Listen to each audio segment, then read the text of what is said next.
Olá, alunos da turma ATM 49, estamos aqui na nossa terceira aula da disciplina Introdução à Metodologia de Pesquisa em Informática. Lembrando que a nossa primeira aula foi a apresentação da disciplina, em seguida, a segunda aula aí, a questões de metodologia do trabalho que vocês irão entregar não só nessa disciplina, mas em todas as outras do curso. E hoje nós iremos entrar na parte teórica dessa disciplina, Hoje nós iremos falar sobre fontes de pesquisa, Vou estar demonstrando aí para vocês nessa aula e nessa videoaula quais as principais fontes de pesquisa, quais as principais plataformas que a gente consegue ter uma pesquisa rápida, inteligente, com conteúdo íntegro, tá bom? Eu espero que vocês gostem dessa aula. Lembrando que aqui no portal eu estou deixando aí o material em PDF e uma atividade complementar, tá bom? Essa atividade não precisa me enviar, porém é um instrumento de apoio aí de estudo para vocês. Tudo bem? Qualquer dúvida pode me deixar uma perguntinha aí no portal, me mandar um e-mail que nós iremos nos falando. Então vamos lá.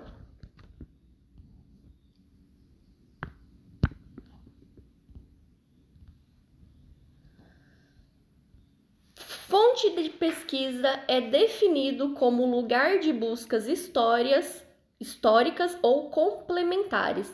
Então, fonte, quando a gente pensa aí na palavra fonte, já tem origem de algum lugar que tenha muitas informações, seja ela que eu vou utilizar ou não no meu trabalho, tá?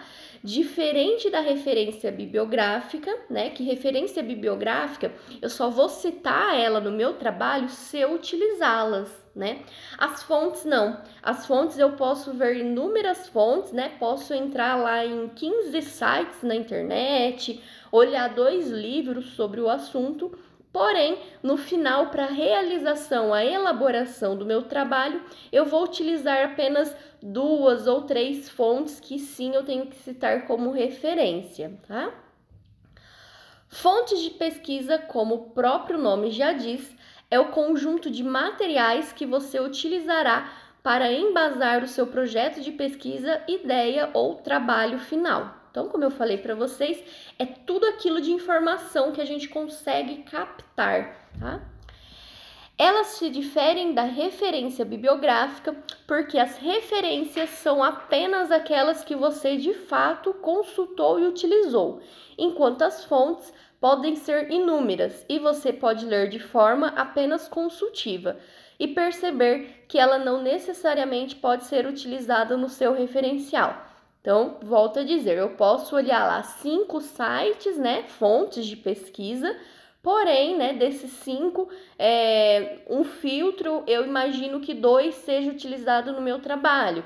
Esses 2 são as minhas referências que eu preciso citar no meu trabalho, tá bom? Referências ruins e de fontes questionáveis, por outro lado, enfraquece a qualidade acadêmica do trabalho e pode lhe custar a graduação e o curso, técnico de enfermagem aí. Uma vez que o material utilizado pode ser plagiado ou conter conceitos e informações equivocadas que vão prejudicar seu trabalho. Então, fontes que não são confiáveis, blogs, Facebook, Tem algumas fontes que elas não são 100% confiáveis e essas informações elas podem ser fake news ou até mesmo plágio, E o plágio ele é crime, Volto a dizer, plágio é pegar a informação do coleguinha, deixar exposto para todo mundo e dizer que eu fiz, mas na verdade foi o meu colega, um autor X que descreveu aquele trecho, aquela observação que está constando no meu trabalho, tá bom? Por esse motivo, é preciso ser criterioso com as referências que utiliza e tomar cuidado redobrado para não reproduzir conteúdo que não tenha qualquer valor científico. Então, cuidado com aquele Ctrl+C, Ctrl+V, aquele copia e cola, porque além dele ser plágio, você está transmitindo uma informação que não é fidedigna, tá? E existem alguns tipos de fontes, né? Elas são classificadas, na verdade, em 3 grandes fontes, né? São as fontes primárias, secundárias e terciárias, que agora, resumidamente, eu vou demonstrar para vocês qual que é a diferença de cada uma dessas fontes, tá? Fontes primárias são as produzidas diretamente pelo autor da pesquisa. Um livro, por exemplo, né? Um livro de uma determinada história, de um conto, isso é fonte primária, foi o autor lá, né, que escreveu aquele conteúdo, tá? Então, por exemplo, relatórios, canais, tese, dissertação, normas, né, artigos, né? Todos esses exemplos são que alguma pessoa descreveu aquilo, tá? Fontes secundárias, ela basicamente é a agrupação de fontes primárias, né? Então é um único conteúdo, porém com várias informações, né? Trazem a informação agrupada e organizada, tendo a função de facilitar o uso da informação dispersa nas fontes primárias. Então é um conjunto de informações. Pode estar em bibliografias, em dicionários, né? Todas aquelas palavras são junções de informações, né? Enciclopédias, índice, enfim, tá? Fontes terciárias, né? Normalmente eles são guias, né? Algum folheto, algum catálogo, algum guia de leitura. Então, antigamente, né? Quando não se existia internet, a gente ia muito na biblioteca e para saber a localização dos livros na prateleira, a gente tinha um guia de literatura, um guia da biblioteca. Então você olhava lá o guia e procurava sobre o assunto que você gostaria de pesquisar, né? De qual livro que você gostaria de consultar. E esse guia era um resumo, né? Uma consolidação das informações para facilitar a minha pesquisa. Tá? Então, quando a gente fala em fontes terciárias, né, elas são representadas aí como guias às fontes primárias e secundárias, trazendo uma síntese, um resumo, né, ou uma consolidação de informação.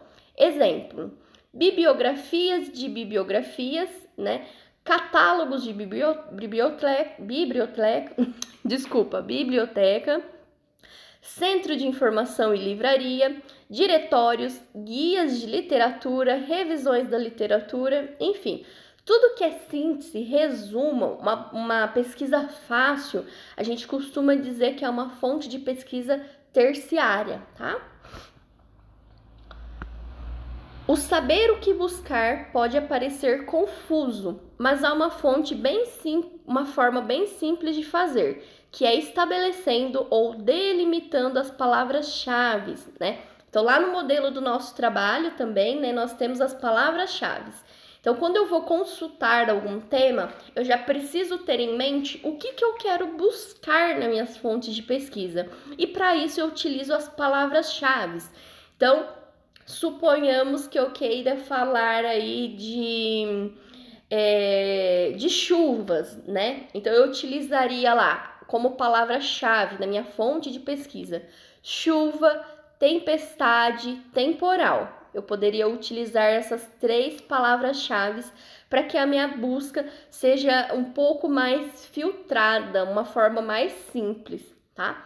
No nosso trabalho aí, que nós iremos entregar nessa disciplina e nas demais, também debaixo lá do resumo tem as palavras-chave, né? O professor, a escola precisa entender, além da sua fonte de pesquisa, quais as palavras que você utilizou para a busca daquele conteúdo, tá?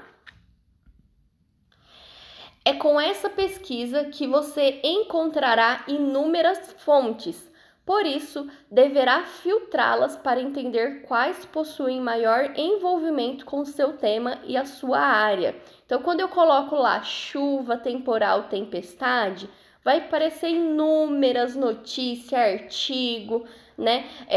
Alguma referência importante. Então, eu tenho que saber filtrar, né? Se eu estou falando, eu quero saber quantos milímetros choveu na noite anterior, né? Eu não posso olhar um artigo que fala sobre a origem né? Como que é o ciclo da chuva, eu não posso olhar isso, né? Então, eu preciso saber filtrar todas essas fontes, tá?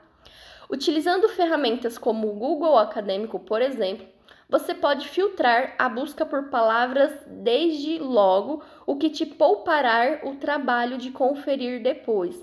Então, na nossa aula aí virtual, eu vou demonstrar para vocês, né? Existem algumas bases de dados, a Cielo, PubMed, né? Google Acadêmico, que ele facilita, né? Ele tem alguns filtros disponíveis que a gente coloca nossas palavras-chave lá e consegue filtrar aquele conteúdo.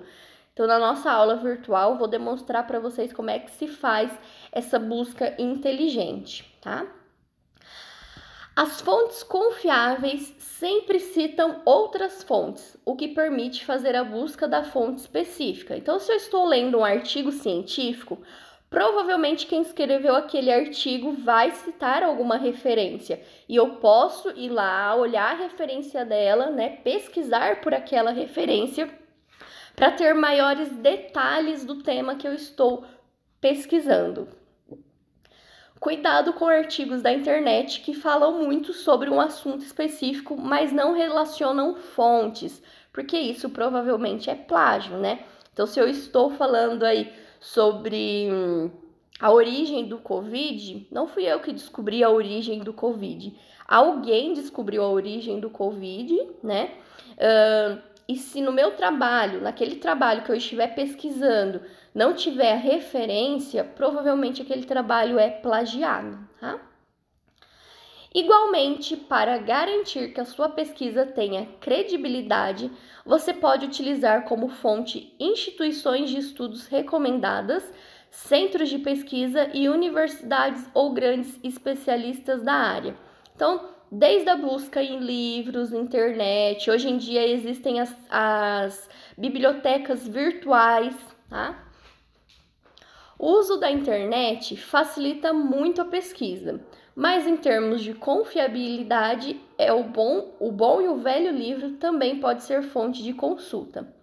Além de não poder editar o conteúdo depois de publicados, os livros também são mais facilmente encontrados e consultados, enquanto o conteúdo online pode ser retirado do ar a qualquer momento.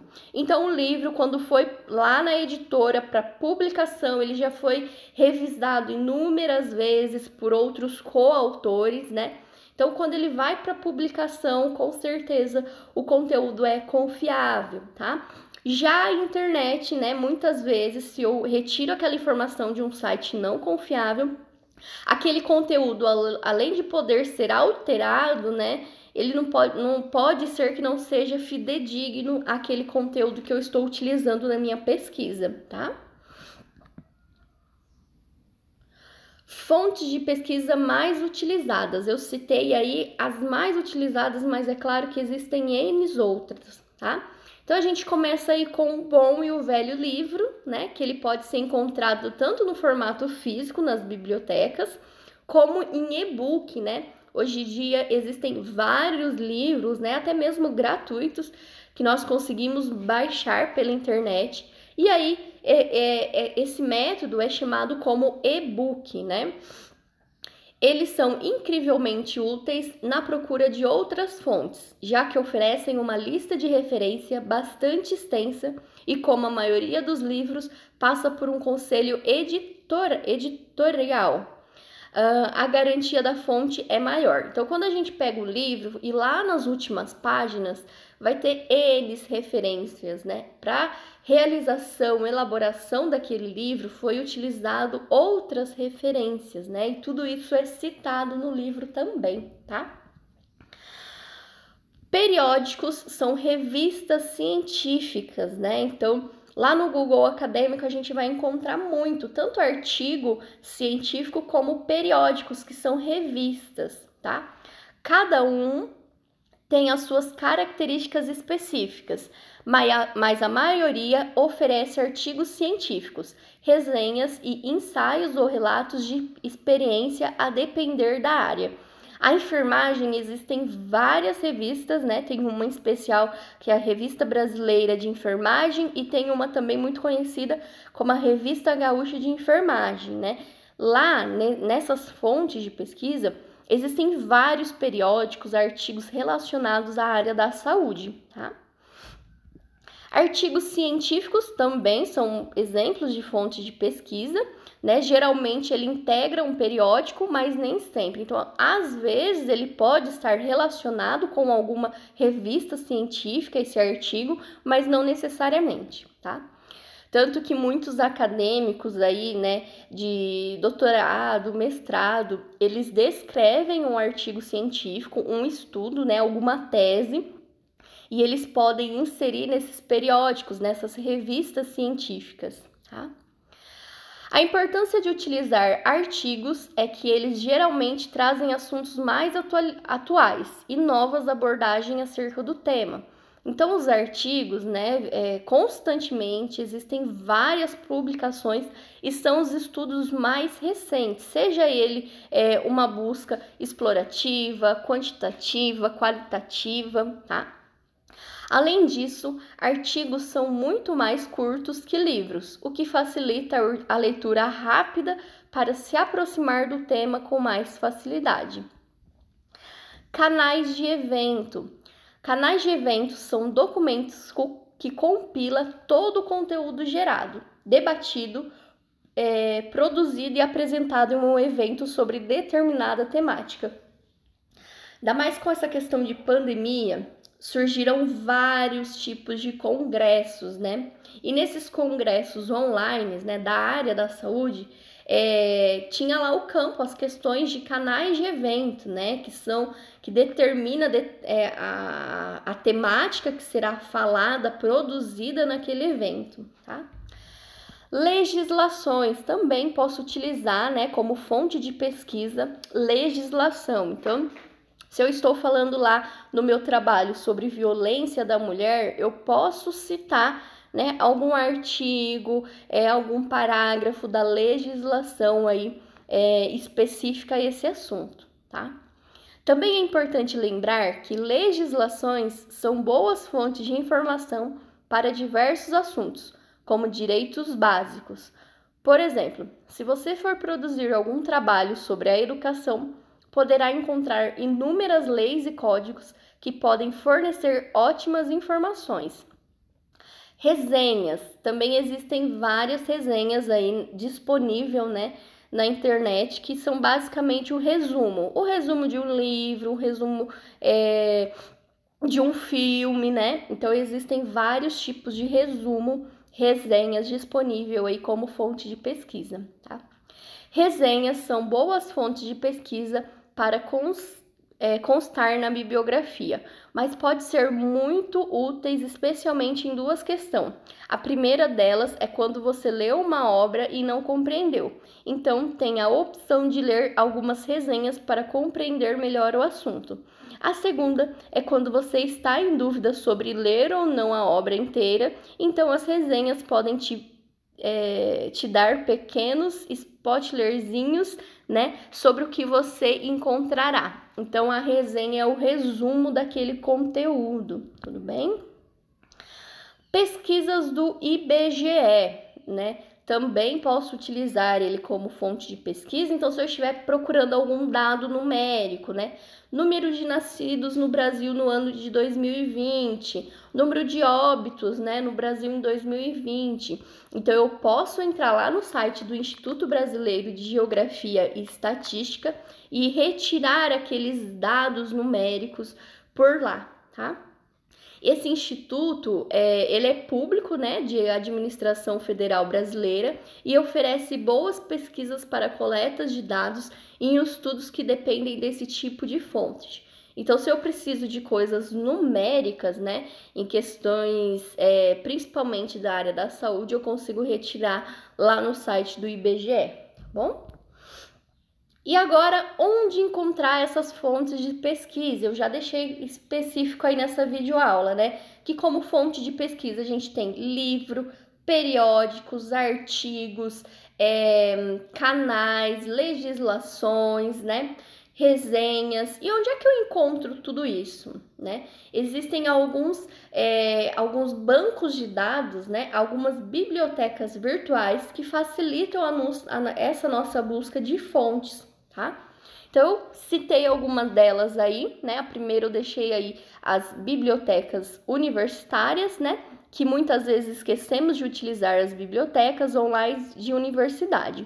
Mas elas são ótimos meios de encontrar fontes de pesquisas, tais como dissertação, tese e resenha, tanto no formato online quanto offline, né? Nas prateleiras mesmos. Bons exemplos de bibliotecas universitárias são as da Unicamp e da USP. Elas são bibliotecas virtuais, além de existirem as físicas também, né? É imensa a biblioteca lá da Unicamp e a maioria, né, dos artigos, dissertação, tese, né? Alguns livros, eles estão disponíveis aí no modo online, tá? Aqui na nossa aula online, eu vou até entrar para vocês verem como que é a questão tanto da Unicamp como da USP, tá? Google Acadêmico, bastante utilizado para fazer uma busca de artigos científicos, revistas e livros. O Google Acadêmico permite a criação de pastas na minha biblioteca para guardar artigos, ferramentas indispensáveis no processo de revisão da literatura. Então, quando eu entro lá no Google Acadêmico, coloco a minha palavra-chave, eu vou conseguir filtrar, né, N artigos, né? Posso ler o resumo de cada artigo e se eu me interessar por aquele resumo, eu posso salvar lá na minha biblioteca, tá? Salvando esse artigo, no final, né, do meu estudo prévio ali, eu vou lá naquele campo de minha biblioteca e vou salvar, utilizar aqueles artigos, teses que eu acho pertinente para o meu trabalho, tá? Cielo também, né, é uma fonte, um banco de dados e ele possui muitos artigos acadêmicos, tá? Também utilizo ele muito na minha prática diária, né? Porque são artigos atualizados constantemente, tá? Possui uma variedade de revistas de diferentes países, além de livros, artigos de conferência. Neste sentido, o Cielo possui uma série de filtros que agrupa artigos por área de conhecimento. Então, por ele ser um banco de dados, também a gente consegue filtrar. O que eu quero é em língua estrangeira, em língua brasileira, né? O período, né? Eu quero ver de 2019 e 2020, né? Sobre esse assunto, eu consigo filtrar lá no Cielo também, tá? E PubMed também, né, é outra plataforma aí de bancos de dados, né, e ele concentra mais de 28 milhões de documentos da literatura biomédica, revistas e livros online. Assim, você poderá acessar tanto o PDF do artigo quanto informações para citar nos trabalhos, tá? Então, igual o Google Acadêmico, o Cielo, o PubMed, resumidamente, eles são bancos de dados, é uma plataforma de dados que recebem, né, esses artigos, dissertações, tese, revistas, né, científicas, claro, né, periódicos, enfim. Pessoal, espero que vocês tenham gostado dessa videoaula. Qualquer dúvida, pode me deixar uma perguntinha aí via portal, me mandar um e-mail e a gente vai se falando, tudo bem? Obrigada pela participação e até a próxima. Beijos!